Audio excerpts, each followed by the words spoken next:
Lenin, in 1916, did extensive research and produced his famous work, Imperialism, the Highest Stage of Capitalism. Besides this main work, he also wrote many other articles linking this basic economic analysis to the tactics of the proletariat.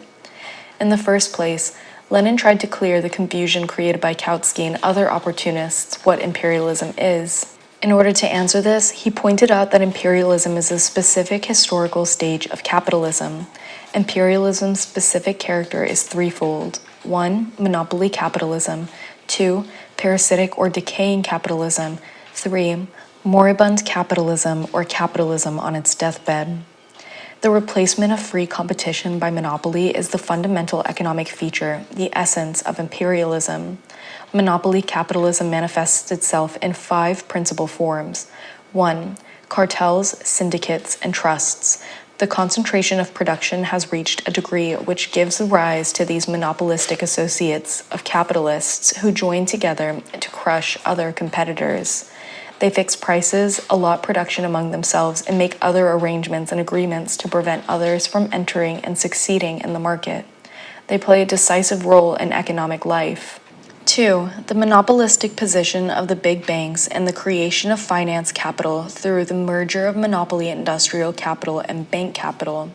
During Lenin's time, this had already reached the level where 3, 4, or 5 giant banks manipulated the whole economic life in the main industrialized countries.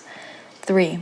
The export of capital, which gains particular importance. This feature, which is different from the export of commodities under a non-monopoly capitalism, is closely linked to the economic and political partition of the world.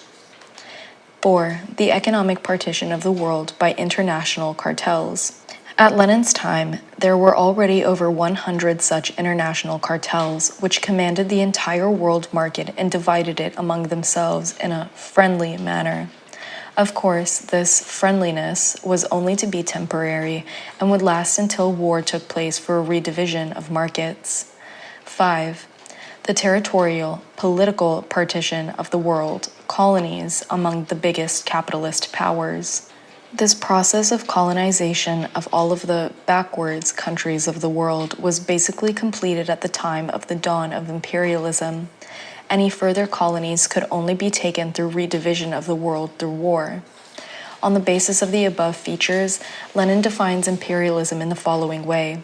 Imperialism is capitalism in the stage of development in which the dominance of monopolies and finance capital has established itself, in which the export of capital has acquired pronounced importance, in which the division of the world among the international trusts has begun, in which the division of all territories of the globe among the biggest capitalist powers has been completed.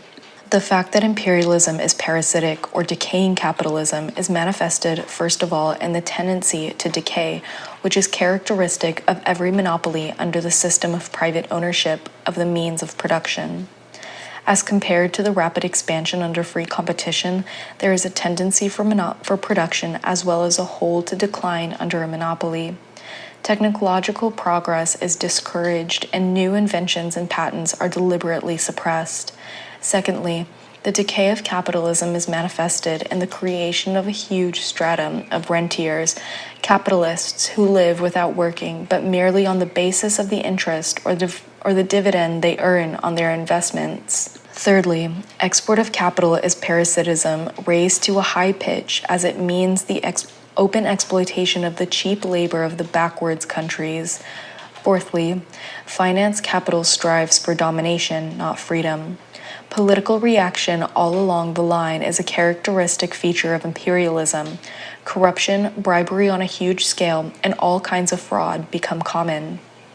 Fifthly, the exploitation of oppressed nations, and especially the exploitations of colonies by a handful of great powers, increasingly transforms the imperialist world into a parasite on the bodies of hundreds of millions in the backwards nations. It reaches the stage where a privileged upper stratum of the proletariat in the imperialist countries also lives partly at the expense of hundreds of millions in the colonies. Imperialism is moribund capitalism because it is capitalism in transition to socialism. Monopoly, which grows out of capitalism, is already dying capitalism and the beginning of the transition to socialism. The tremendous socialization of labor by imperialism produces the same result. The basic contradiction of capitalism between the social character of production and the private character of ownership only gets further intensified under imperialism. Thus, Lenin says, imperialism is the eve of the social revolution of the proletariat.